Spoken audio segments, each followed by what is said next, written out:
Hi, I'm Robert Martin. This is the 9th video in the series of 10 that I'm posting for you on my blog.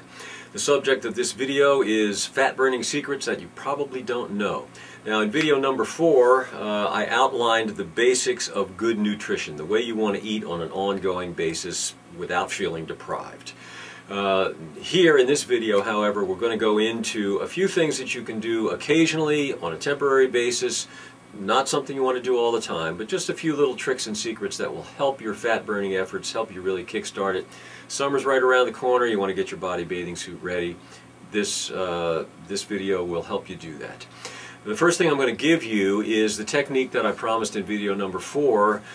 This is what I wrote about in an article I did for Ms. Fitness magazine.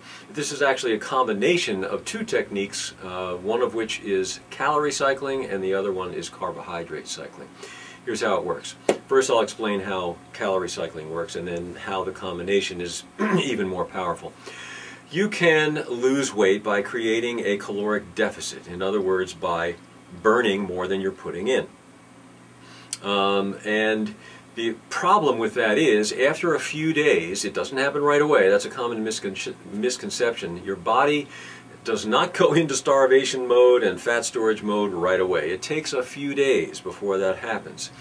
However, that will happen in a few days. The other side of the coin is, if you're eating more than you need, you will keep your metabolism revved up, but you'll gain weight because you're not burning as much as you're putting in. You can use those two metabolic reactions to food, however, to your advantage, make them work for you instead of against you. Here's how you do it. First, calorie cycling. For 3 days, reduce your caloric intake by about maybe 20% below normal. Then, on the 4th day, increase your caloric intake by, again, about 20% above normal. What this does, it's like stoking a furnace that's been just kind of cruising along on hot coals, and then feeding it a bunch of fuel, and it will burst into flame and blaze along at a much higher rate than normal. That's what happens to your metabolism. Your metabolism, after a few days of caloric deficit, will get ready to start slowing down, and right then, that's when you kick it with some extra food and kind of confuse it and keep it revved up after you've already started to lose some weight. So, works very well by itself, but now if you add in carbohydrate cycling, it makes it that much more powerful. Here's what you do. On those 3 days when you're reducing your caloric intake, you're also going to significantly reduce your carbohydrate intake and increase your protein. So you're going to have 3 days of lower calories, lower carbs, more protein than usual. And then on the 4th day, you're going to increase calories and this is the great part about it, because you've got this to look forward to, it makes it very easy to stay with the program. You know that on that 4th day, you can pack in some carbs and some things that you normally wouldn't eat, and it's not going to hurt you, it's going to help you. It's going to trick your metabolism and keep it revved up and keep you in fat-burning mode. This is a very easy and very effective nutritional approach. Again, not something you want to do all the time, but you can do this 4-day cycle maybe twice, maybe 3 times through that cycle before you go back to normal eating, and it will really help kickstart your fat burning. So it's a great way to go. There are some other things you can do, again, not on an ongoing basis, although one I think you should be doing on an ongoing basis. If you're not eating some lean protein at every meal, you should be, in my opinion. So add that into your diet regimen. Have some lean protein at every meal, including breakfast. Now, as far as some more temporary things that you can do, reduce or eliminate on a temporary basis wheat and flour-based foods. Reduce or eliminate starchy foods, even if they're coming from a good source like maybe red beans or another vegetable source like that. And especially late in the day. You don't want to have starchy foods later in the day. You can have oatmeal at breakfast, have some starchy things, some good starchy vegetables in the middle of the day. Red beans, corn, whatever. Corn, incidentally, as I mentioned before, is a grain, not a vegetable, and it's a pretty starchy one at that. So avoid it later in the day, not at dinner time. And again, these are temporary things. You don't have to do this all the time. And in fact, you shouldn't probably do it all the time. Again, on a temporary basis, reduce or eliminate fruit. It's yes, it has lots of good nutrients, but it's also high in sugar. And again, we're talking about just some things to kickstart you. Reduce or eliminate dairy on a temporary basis if you got to have it. Reduce or eliminate booze, no alcohol for a little while if you want to kickstart your fat loss. Now, another thing you can do is about a half hour before a meal, have a half a dozen almonds or walnuts and an apple. I guarantee you will eat less at the next meal and significantly improve your fat burning efforts. Celery is a very interesting food because it takes more for your body to burn up the celery than there are calories in the celery itself. So you can munch celery to your heart's content, you know, throughout the day, and it's especially good if you eat it last meal of the day. Have some celery.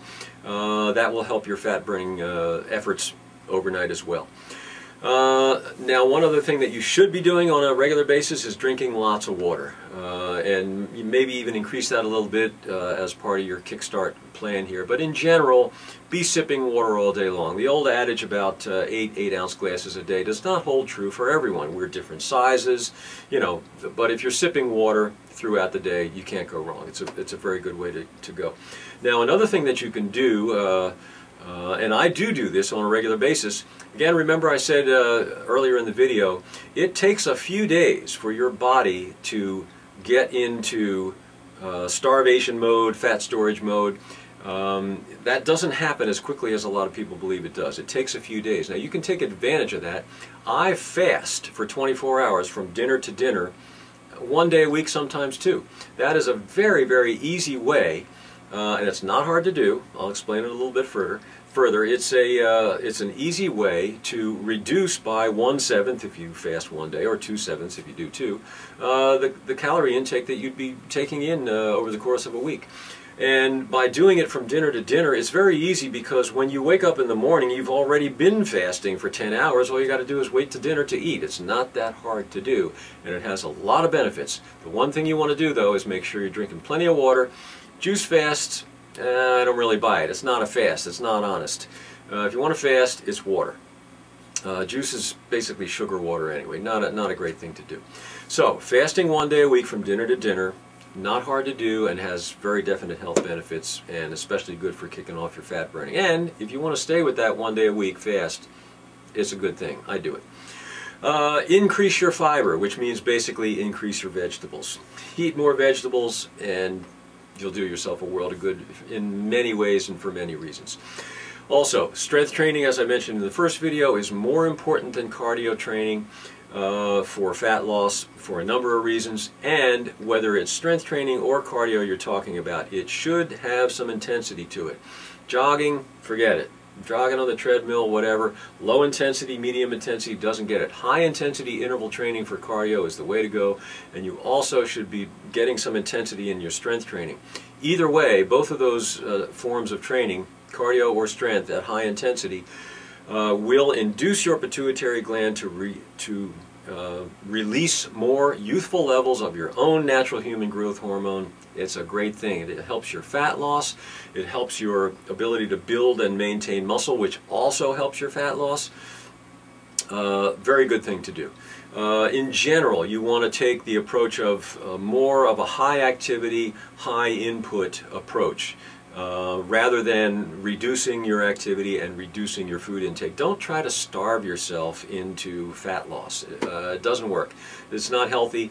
It's much better to be more active and put more food in yourself. Just do it the right way and add in some of these tricks and techniques, and your efforts will be rewarded.